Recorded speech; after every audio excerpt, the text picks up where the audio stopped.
हे दोस्तों, कैसे हो आप लोग? सभी लोग मस्त होंगे। आज मैं आपसे शेयर करने वाला हूँ कि कैसे आप आईआईटीज़ में आ सकते हो आफ्टर डिप्लोमा। बिकॉज़ कुछ स्टूडेंट्स हैं, कुछ मेरे से क्वेश्चन रेज़ करे हैं कि कैसे भैया आईआईटीज़ में आ सकते हैं, क्योंकि मेरा काफ़ी मन है, काफ़ी जुनून है आईआईटीज़ में आकर के आईआईटी टैग लेने का। देखो यार, डायरेक्ट प्रोविज़न्स तो नहीं है डिप्लोमा वाले के लिए आईआईटीज़ में आने का। बट अगर आप 10th के बाद डिप्लोमा करते हो तो आपका 11th-12th का कंसेप्ट वीक हो जाता है। अच्छा, अब 11th-12th का कंसेप्ट वीक हो जाता है, आप डिप्लोमा कर रहे हो तो डिप्लोमा में आपको काफ़ी अच्छा नॉलेज मिलता है, whether you are in electrical branch, civil branch और इलेक्ट्रॉनिक्स ब्रांच, एनीवेयर।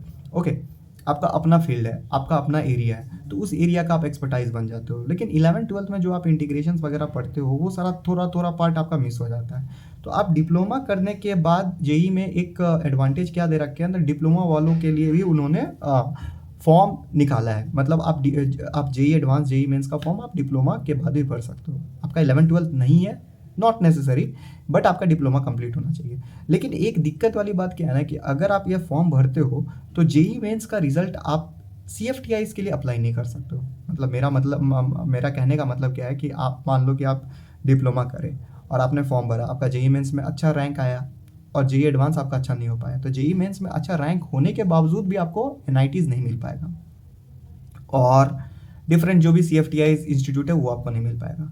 बट आप जेईई एडवांस देते हो, जेईई एडवांस में आपका अच्छा रैंक आ जाता है, देन आपको आईआईटीज मिल जाता है। और आईआईटीज में भी आप एडमिशन लेते हो तो आपको लैटरल एंट्री नहीं मिलता है, आपको फर्स्ट ईयर से पूरा प्रॉपरली फॉलो करना पड़ेगा। तो ये एक प्रोसेस है। यहाँ पे डिसएडवांटेज वाली बात क्या है ना कि आपका एक साल बर्बाद हो जाएगा। जो लेटरल एंट्री में जो बेनिफिट मिलता है एक साल का, तो वो यहाँ पे नहीं मिल रहा, तो एक साल आपका बर्बाद हो रहा है। आपका डिप्लोमा करते करते एज 2018 साल आपका एज हो रहा है, और 18 साल में आप अपना डिप्लोमा कंप्लीट कर रहे हो। और मान लो कि अगर आप लेटरल एंट्री लेकर के आप अपना बीटेक कर लेते हो तो 21 साल की उम्र में आप अपना बीटेक कंप्लीट हो जाता है, ठीक है। और मैं यहाँ पे ये बोलूँगा कि अगर मान लो कि आप डिप्लोमा करने के बाद आप एक साल का ड्रॉप लेते हो तो 19 गया, 19 साल का एज में आप फिर जेई मेंस का एग्ज़ाम दे रहे हो। फिर आपका बीटेक होते होते कितना चल जाएगा, अगर मान लो आपका जे एडवांस वगैरह हो जाता है तो 23 की एज में आपका बीटेक कंप्लीट हो रहा है, ठीक है। तो 23 की एज में आप अपना बीटेक कंप्लीट कर रहे हो, ठीक है, फाइन है। आपको आईआईटीज़ मिल गया, वेल एंड गुड। बट ये सेफ ऑप्शन नहीं दिख रहा, क्योंकि मेरे को यहाँ पे कहीं ना कहीं लगता है कि 2 साल का आपका बर्बादी है। इस 2 साल का जो आपका बर्बादी है ना, तो ये मैं आपको एक बोनस पॉइंट बताता हूँ। आप इस 2 साल को कैसे बचा सकते हो, तगड़ा बोनस पॉइंट बता रहा हूँ, ठीक है। तो बोनस पॉइंट क्या है, जैसे कि मान लो कि आपने डिप्लोमा अपना अच्छे से करा, लीट दे करके, लेटरल एंट्री दे करके कोई गवर्नमेंट कॉलेज में जा करके लेटरल एंट्री ले लिए, ठीक है। और नहीं भी तो बहुत जगह पे लीट नहीं होता है, डायरेक्टली आपका परसेंटेज बेसिस पे आपको लेटरल एंट्री मिल जाता है। तो अगर वो चीज़ मिल जाता है तो आपके 3 साल में आपके बीटेक कंप्लीट हो जाते हैं, ठीक है। अब बीटेक जो वहाँ पे 2 साल बर्बाद हो रहा था, बीटेक के ड्यूरेशन में आप अपना गेट का एग्ज़ाम अच्छे से प्रिपरेशन कर लो। अच्छे से अगर आप गेट का प्रिपरेशन कर लेते हो, गेट एग्ज़ाम अच्छे से एकदम तगड़ा प्रिपरेशन कर लेते हो, तो आपको 2 बेनिफिट मिलता है। या तो आप गवर्नमेंट जॉब में स्विच करो, गवर्नमेंट जॉब में जाओ, या तो आप आईआईटीज़ जो आपका मेन एम था वहाँ पे पहुँच सकते हो। जो 2 साल आप वहाँ पे बर्बाद कर रहे थे, तो यहाँ पे आपको 2 साल आपका मास्टर कंप्लीट हो रहा है। और मास्टर कंप्लीट होने का बेनिफिट क्या है ना कि आपको प्लस पॉइंट मिल रहा है, आपका डिग्री, आपका सीवी तगड़ा बन रहा है। सीवी कैसे तगड़ा बन रहा है?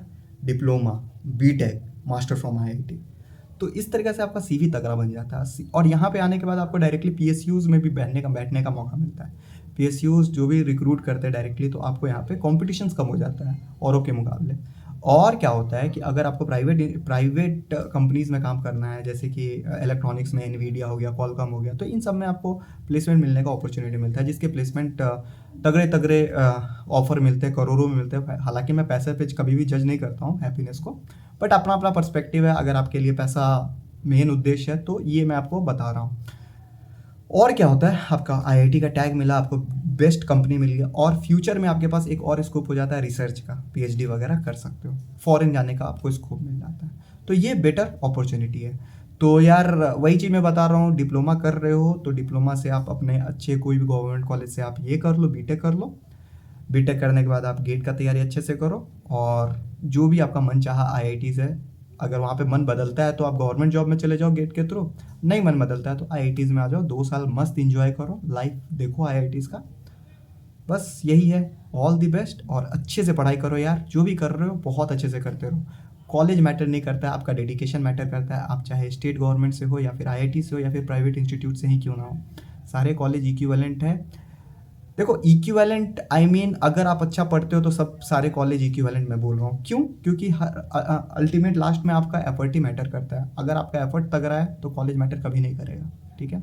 बट उद्देश्य अगर बनाए हो आईआईटीज़ का, तो मैंने आपको पाथ बता दिया, उसको फॉलो करो। और जिस कॉलेज में पढ़ रहे हो उसका रिस्पेक्ट हमेशा करो। प्राउडली बोलो कि मैं इस कॉलेज से पढ़ रहा हूँ, ठीक है, अच्छी बात है। आईआईटी में नहीं हुआ, आप दूसरे कॉलेज में पढ़ रहे हो, तो प्राउडली बोलो कि हाँ मैं यहाँ से पढ़ रहा हूँ। क्या खराबी क्या है भाई, यहाँ से भी बहुत अच्छा अच्छा प्लेसमेंट मैं निकाल करके दिखाऊँ। अगर कोई नहीं लिया है तो मैं करके दिखाऊंगा ना, हो गया। आप प्रूफ करो यार, ठीक है। वैसे आईआईटीज़ में सभी का आने का ड्रीम रहता है, तो जो भी पाथ है मैंने आपको बता दिया, उस पाथ को फॉलो करके आप यहाँ पे पहुँच सकते हो। तो thank you very much, I hope you like this video. और please like share and subscribe ज़रूर करना अगर ये वीडियो देखे हो तो। Thank you very much.